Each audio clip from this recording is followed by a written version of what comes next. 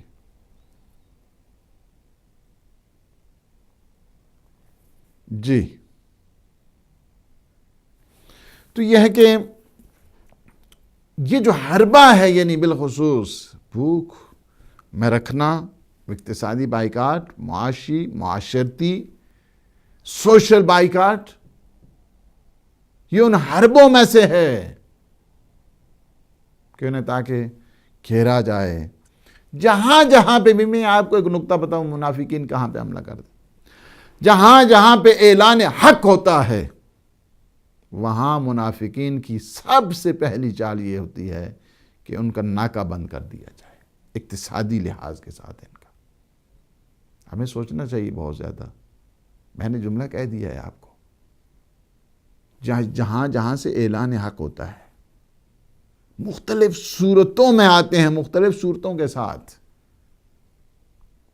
لہذا ان ہتھ کنڈوں سے بچنے کا جو راز ہے وہ یہی ہے کہ قوم متحد رہے، قوم میں اتحاد رہے، قوم انتشار سے بچے، افتراق سے بچے. السلام علیکم ورحمۃ اللہ. السلام علیکم، میں عبدالرسول بول رہا ہوں لندن سے. وہ مجھے سوال تھا کہ میں یہ قضا نمازیں مجھے یاد نہیں لگ رہی ہیں، کیسے کتنے نہیں یاد ہے کتنی پڑھی، کیونکہ میں کنورٹ ہوا 7 سال پہلے، اور بعد میں بھی میری قضا ہوئی نماز کے. تو وہ کیا 7 سال پہلے کیا ہوا تھا وہ مجھے بتائیے. میں کنورٹ ہوا تھا. 7 سال پہلے آپ پہلے کیا تھے؟ آپ میں مسلمان نہیں تھا. اچھا ٹھیک ہے، کنورٹ ہوئے ہیں، ٹھیک ٹھیک. ابھی میں شیعہ علی ابن ابی طالب لگا ہوں. اللہ پاک ان سے مبارک فرمائے. وہ جو نماز جو میری ہے، میں ابھی 39 ایئر کا ہوں. ٹھیک ہے ٹھیک ہے، بہت شکریہ.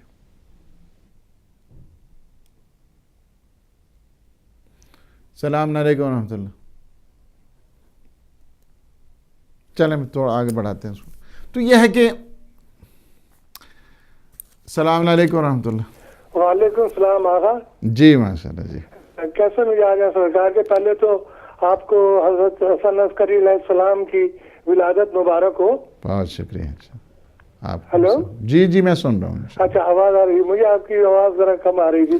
عرض یہ کرنی تھی، ابھی میں آپ کا پروگرام دیکھ رہا تھا، کافی اچھا پروگرام چل رہا ہے، لیکن سوال یہ پیدا ہوتا ہے، ایک مختصر سے سوال کرنا چاہوں گا کہ کیا وجہ ہے کہ امت مسلمہ اور یا ممالک اسلامی ممالک دنیا کے جو ہے وہ کوئی بھی آواز نہیں اٹھا رہے جو مسلمانوں پر، خاص طور سے پاکستان کے مسلمانوں پر افتاد پڑی ہوئی ہے؟ میری سمجھ میں آتا نہیں ہے کیا وجہ ہے، اور امت پاکستان کیوں خاموش ہے، ان لوگوں کو یا ان ممالک کو کیوں ہائی لائٹ نہیں کرتی ہے جو کہ اس تمام کے پیچھے ہے؟ اب اتنا ظلم تو میرے خیال ہے یہودی بھی نہیں کر رہے فلسطین میں، کہیں اور بھی جو ہے مسلمانوں کو، جتنا مسلمانوں کو نقصان پہنچا رہا ہے. اس کی وجہ کیا ہے؟ اگر آپ روشنی ڈال سکے تو بڑی نوازش ہوگی. پروردگار ہمیں نیک راہ پہ چلنے کی توفیق عطا فرمائے. دعا میں یاد رکھیں. اللہ حافظ. بہت شکریہ. شکریہ. السلام علیکم ورحمۃ اللہ. ہلو. تو اس کو یعنی یہ ہے کہ جہاں جہاں پہ بھی اعلان حق ہوتا ہے، اس اعلان حق کو دبانے کے لیے سب سے پہلا جو حربہ استعمال کیا جاتا ہے وہ یہ ہے کہ ان کا اقتصادی بائیکاٹ کرو، انہیں بھوکا رکھو، انہیں فقر اور فاقے میں رکھو. آپ نے دیکھا ہے مڈل ایسٹ کے حالات آپ کے سامنے ہیں، اس وقت صورتحال کیا بن رہی ہے اور کیا تھا. لیکن یہ بات ہمیشہ یاد رکھیں جو پیغمبر اسلام کی سیرت طیبہ سے واقف ہیں، اس کو ماننے والے ہیں، آشنا ہیں، ان کے لیے کوئی بڑا مسئلہ نہیں ہے. شعب ابی طالب 3 سال تک مسلسل منافقین نے گھراؤ کیا، اقتصادی بائیکاٹ کیا، اقتصادی ناکہ بندی کی. کیا اعلان حق رک کیا؟ السلام علیکم ورحمۃ اللہ. ہیلو السلام علیکم. علیکم السلام ورحمۃ اللہ.